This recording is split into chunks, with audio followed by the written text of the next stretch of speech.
Hey everyone, Nigel and Luke here, and welcome to Crime Zone.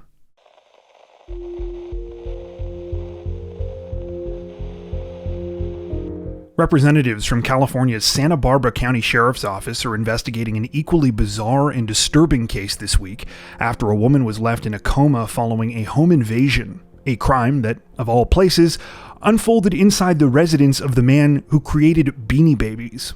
The whole thing began on the afternoon of May 21st when Santa Barbara County Police were called to the Montecito mansion of 80-year-old billionaire Ty Warner. Warner is the creator of Beanie Babies, perhaps one of the strangest crazes to come out of the 1990s. For those of you who need your memory jogged a bit, Beanie Babies were those stuffed animals filled with plastic pellets that had the iconic red tags. And if you were alive then, you'll remember that for a hot minute there, everyone sort of lost their heads a bit over these little guys. A lot of people were convinced that they were going to get rich off their collections. However, just like with most fads, the vast majority of all Beanie Babies ended up being worthless. Anyway, at around 4:30 p.m. that day, authorities were informed about a violent incident unfolding at the Fairway Road property. Upon arriving at the scene, they found a woman lying outside. She was later identified as 60-year-old Linda Malik Aslanian, a financial services expert who has reportedly known Ty Warner for over 2 decades. And while Warner himself reportedly managed to escape the mansion unharmed, the same could not be said for Linda. She had suffered very serious injuries and showed signs of having been brutally beaten. The culprit allegedly behind the attack, 43-year-old Russell Maxwell Fay, was soon located still inside of the house. After breaking in and assaulting Linda, he had reportedly barricaded himself inside a second-floor bathroom. Though attempts by police to negotiate with Fay were unsuccessful, apparently he eventually came out on his own. He was caught and arrested after climbing out a window and jumping to the ground, presumably in a bid to escape. Right now, police say Linda remains in a coma due to her injuries. As a result, Fay has been charged with a number of offenses, including first-degree attempted murder, obstruction, burglary, assault with a deadly weapon, battery with serious bodily injury, and kidnapping. As for why all of this happened, that's still being investigated, though police have said that they do not believe Fay knew either of the victims. That being said, this is not Fay's first run-in with the law. He was previously accused of following and threatening his wife when she took their son to Colorado. In 2018, he was also charged with assault and battery, though those charges were later dropped. At the time of this recording, Fay remains in custody in lieu of $100,000 bail.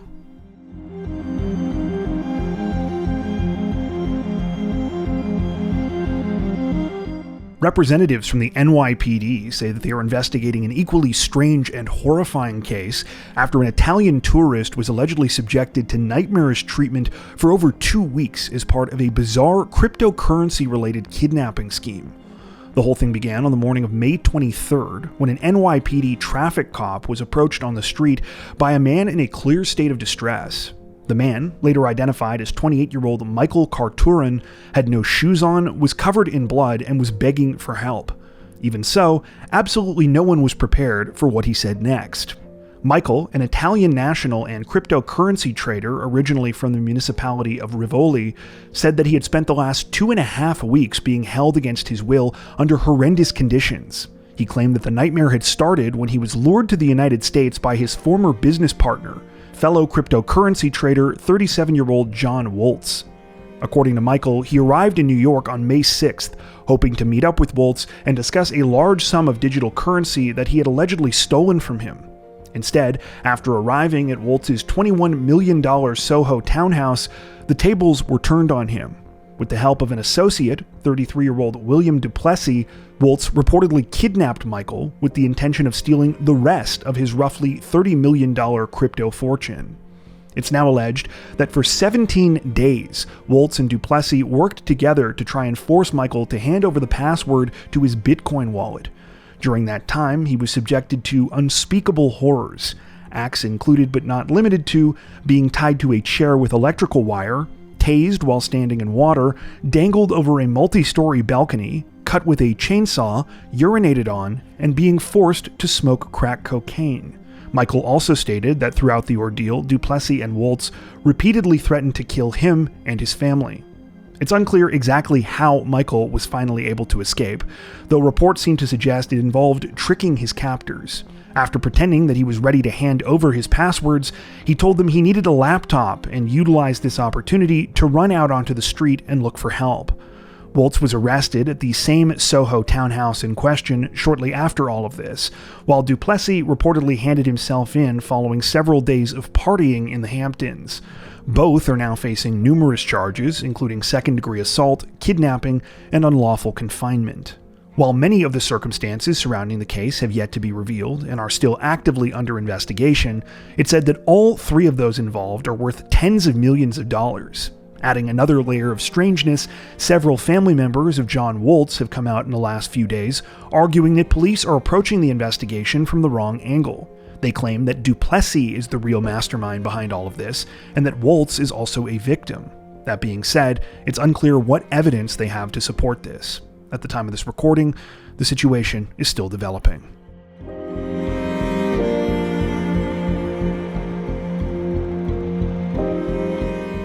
Authorities in Harris County, Texas say that a dangerous wanted fugitive is officially in custody this week, days after he allegedly gunned down his father and stepmother inside their own home.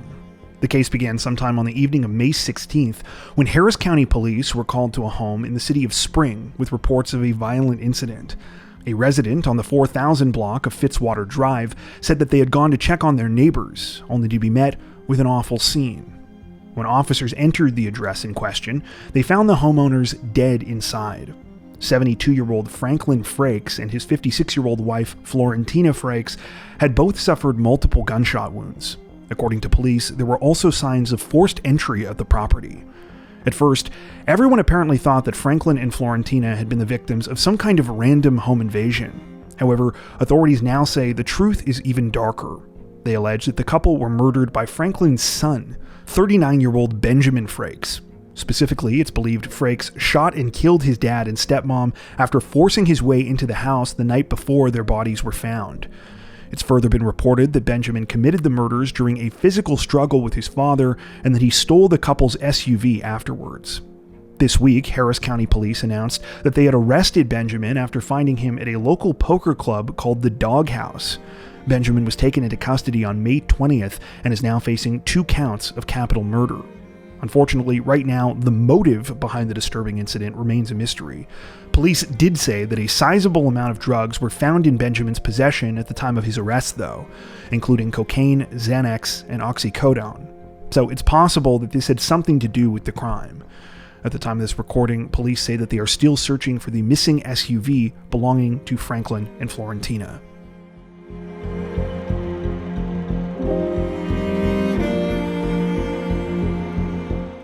Representatives from Louisiana's Calcasieu Parish Sheriff's Office say that a local woman is in custody this week after she allegedly murdered her former partner in broad daylight during what police are calling a custody exchange gone wrong. The whole thing began at around 2:30 p.m. when the sheriff's office received 911 calls about shots fired at a property in the community of Moss Bluff. They arrived to find a 48-year-old Colorado man named Brett Daigle suffering from multiple gunshot wounds. Sadly, nothing could be done for Brett, and he was pronounced dead a short time later. Upon further investigation, police arrested a woman at the scene, now identified as Brett's former partner, 43-year-old Randallyn Allen.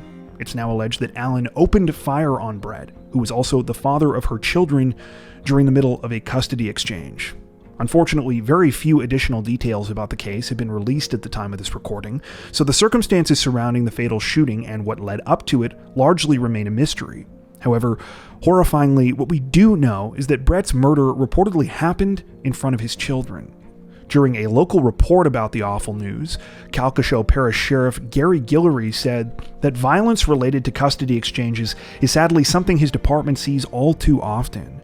He reminded the public, though, quote, "That's why we encourage people, if they're uncomfortable going to a residence or to a place to do a child custody exchange, we offer a safe place at our sheriff's office, at any police department. I would highly recommend that." Currently, Randallyn Allen remains in custody without bond on a charge of second-degree murder.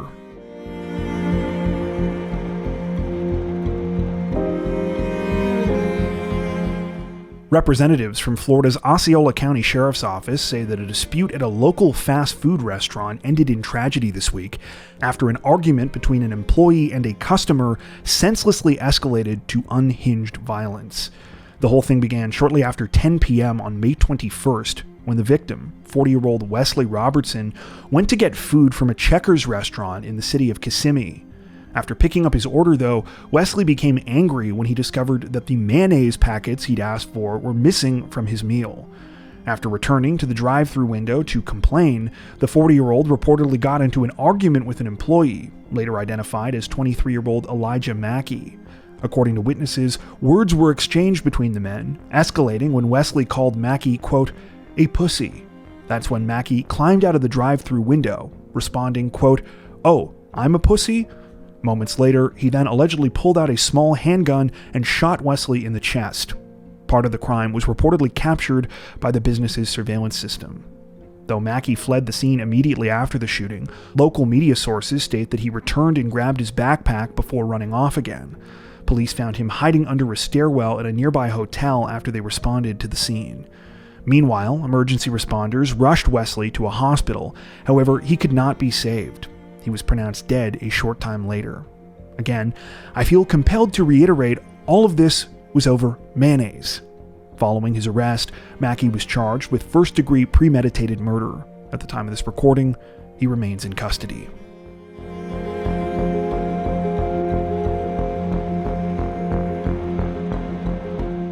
Authorities in Polk County, Florida say that a wild incident involving a man believed to be high on meth came to an unfortunate end this week when he was fatally shot by officers after allegedly attacking them and trying to steal a firearm. The whole thing began shortly before 6 a.m. on May 26th when Polk County police received calls about a man acting strangely at a local racetrack. Callers stated that the man appeared to be shaking, he was asking to call his son, and he was exhibiting other bizarre behavior. Police responded to the area in just a few minutes, but they were unable to locate him. However, that changed roughly 2 hours later, when 911 calls came in from more concerned citizens about an even crazier situation involving a man with an identical description. The man in question would soon be identified as 42-year-old Timothy Schultz. According to reports, Schultz has a lengthy rap sheet, mostly for drug-related offenses, many of which involve methamphetamine. In fact, at the time of this incident, he had been released from the county jail just 6 days earlier in connection with another meth-related incident. Anyway, the reason that people had called police was because Schultz was swimming in an alligator-infested lake just off of Lake Clark Court. Multiple Good Samaritans had tried to get the 42-year-old out of the water, including a witness who attempted to give him a life vest. However, Schultz refused all help and continued to behave erratically. This apparently included growling at another person who tried to reason with him. Sure enough, at some point, Schultz was bitten in the arm by one of the gators. Miraculously, Schultz ended up surviving his swim with the reptiles, though unfortunately things only escalated once he finally got out of the water. By the time police arrived, he was walking around a nearby neighborhood with a pair of garden shears. Officers confronted him after he picked up a brick and threw it at a truck in an apparent attempt to steal the vehicle. According to police, multiple commands were given to Schultz to drop the garden shears, but he would not follow orders. Even after he reportedly charged at deputies with the shears, they used a taser, though it apparently had no effect. Moments later, Schultz allegedly forced his way into the passenger side of a patrol vehicle and began trying to remove one of the weapons inside. That's when officers opened fire, killing him. In a statement following the incident this week, Polk County Sheriff Grady Judd said in part, quote, "He tried to assault my deputies with shears. Then he jumped into their vehicle, which is an armed burglary with the shears, trying to get the rifle and or the shotgun out. At that moment in time, all the warnings had to stop and the action had to begin. And that's when they shot him enough to stop the threat." That being said, the shooting is still under investigation, and the officers involved have been placed on administrative leave, which is standard practice. According to reports, one of the officers was still in training at the time of the incident.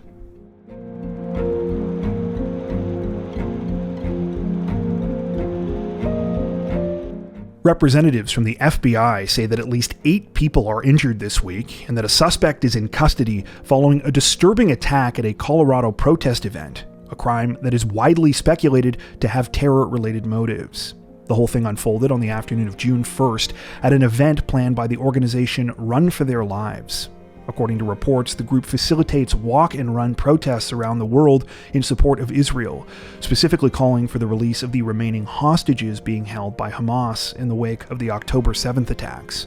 This particular event was being put on by a local chapter of Run for Their Lives in Boulder, Colorado. Supporters had come out that day and had gathered on Pearl Street in the city's downtown. However, things took a disturbing turn around 1:30 p.m.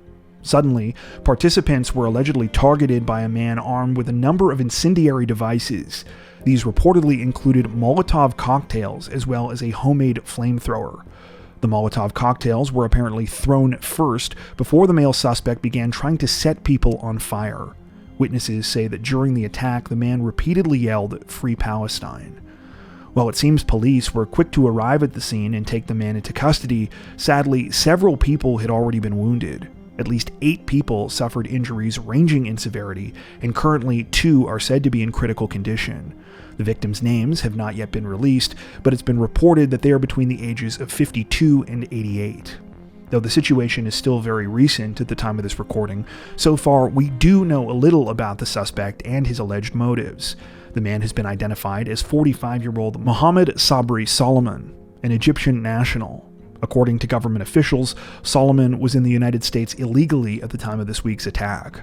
Though he had been previously granted a work permit, he reportedly overstayed his visa at least twice in the past few years and was required to leave the country back in March. In terms of the motive, given the circumstances, it's been widely speculated that this was a deliberate attack on supporters of Israel and the Jewish community more broadly, though it appears that that has yet to be 100% confirmed. Still, Solomon is now facing a number of charges, including murder. This is despite the fact that no actual deaths have yet been reported, though obviously this is an ominous sign. In the aftermath of the incident, government officials and politicians on both sides of the aisle condemned the attack. And if you tuned into our show last week, you'll know that the whole thing is especially concerning as it comes so quickly on the heels of another extremely violent incident at the Israeli embassy in Washington, D.C. More details about this week's attack are expected to be released in the coming days.